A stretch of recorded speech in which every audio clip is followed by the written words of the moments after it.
Welcome. I'm Paul Kapuska, editor of Stadium Tech Report. Our guest today is an old friend of mine, but he may be new to you. Todd Landry from JMA. Todd, can you tell our audience who you are and what you do and how you got here? How I got here? Well, always good to see you, my friend. Yes. And thanks for having us today.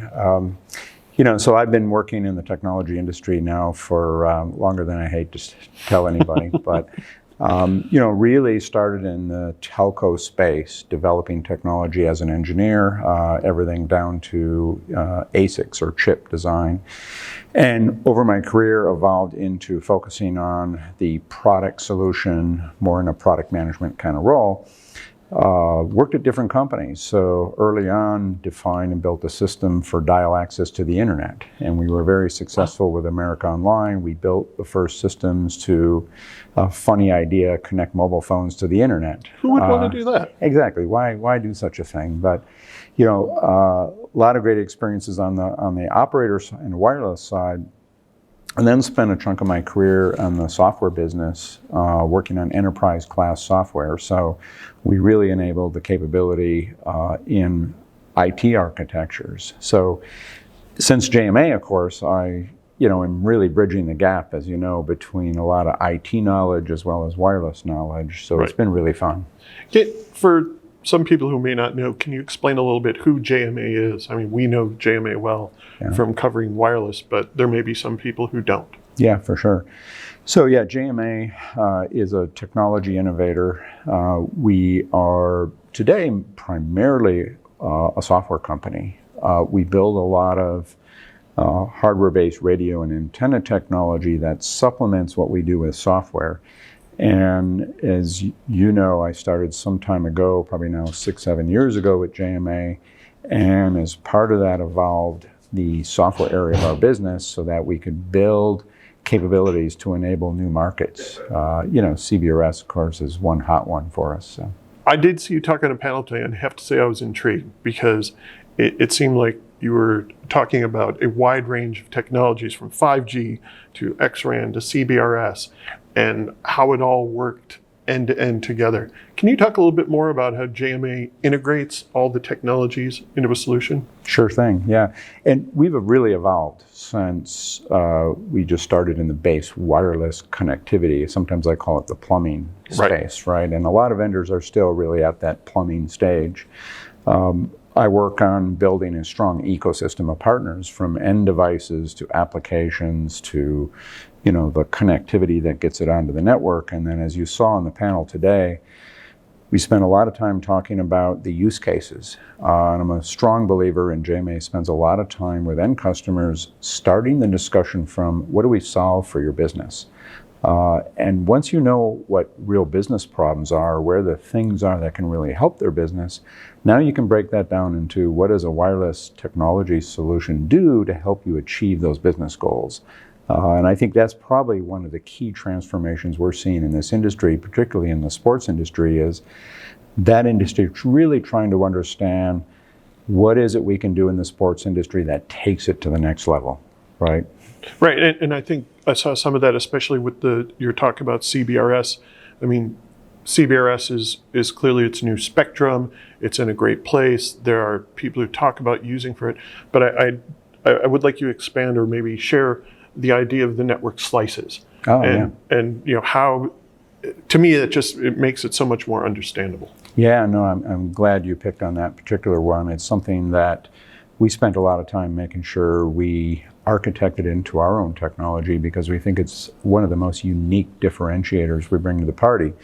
A lot of people, if you're reading about 5G, you'll hear about slicing. And we started very early on working on slicing where what we do is we take our software platform and we allow you to separate out chunks of the CBRS spectrum and then align that chunk of spectrum with some of your network. So if you think of it in an end-to-end solution, then what happens is you need to look at the IT architecture. So things like VLANs in an IP network infrastructure to isolate out the different traffic flows to different use cases.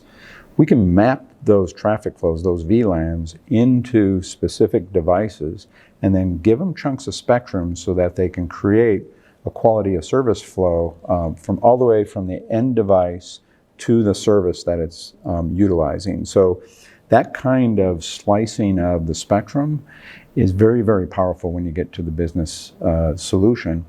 One of the things that is key to doing that is a software-based platform and radio platform that can support all of the spectrum. Because if you can only, if you only have a small amount of spectrum to slice up, slicing up one banana for the family doesn't feed too many. But when you have a tree full and you can slice them up in many, many ways, it's much more fruitful to leverage all that spectrum. Well, and also, I think the other thing that I notice in talking to you and describing the technology is, technology needs to be deployed today. Stadiums are open, but it also has to protect against the future. That's right. And it strikes me that some of the stuff that has come out of JMA lately really bridges that gap nicely. Yeah, and that goes all the way back to when we started this, right? You can make choices in how you build technology. Many chose to build it using independent chipsets and things, and they work fine for certain purposes, but they're very, very limited in what you can do with them. And fortunately for us, we kind of looked forward and made a decision to build a lot of the early 4G technology in software. And now with a lot of those customers who are running that software in their environment, they can evolve that to a hybrid solution with 4G and 5G and migrate to full 5G as that technology and as all the devices evolve by simply changing software, right? Nobody in the industry does that today other than JMA. What are the things that excite you the most? I mean, you're playing with a lot of different kind of future technologies, but when you think about these technologies, what are the things that really make you excited about the future? Yeah, well, I have to say, I tell my wife I'm probably one of the most fortunate people in the world of technology, because I kind of get the luxury of talking to a lot of customers about their business needs and trying to do the star matching game of what's possible and how can we not only develop our technology, how can I take knowledge I learn from real end customer environments and feed that in and see our company produce technology, but then actually deliver it, actually see real networks come to life that do things that no one ever really thought was possible. So it kind of keeps you awake at night. It keeps you moving. It keeps us excited about doing what we do every day. So that's great. Are you ready for a couple personal questions? Surely. They're very personal. Mac or PC? I'm a Mac guy. So then the next question is iPhone or Android? Well, because I'm a Mac guy, every day I use an iPhone, but turns out I have multiple phones in my bag, so I'm always using multiple phones.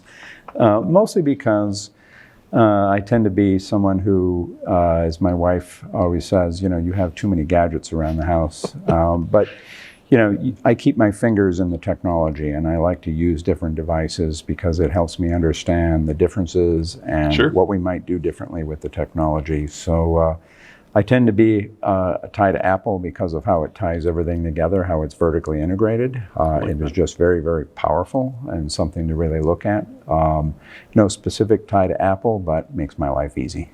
Great. And one more question. What is the one event you've always wanted to go to but haven't? Well, I can think of many events I haven't gone to that. But the dream, the one. Someday, maybe this is total off radar. Maybe I would go to Burning Man. I don't know. What do you think? Sure. Are you driving? Yeah. I think we have to take bicycles now, right? That's right. Yeah, it has to be human powered. You're right. I'd like to thank my guest today, Todd Landry. Todd, thanks for being here today. Thank you much, Paul. You bet.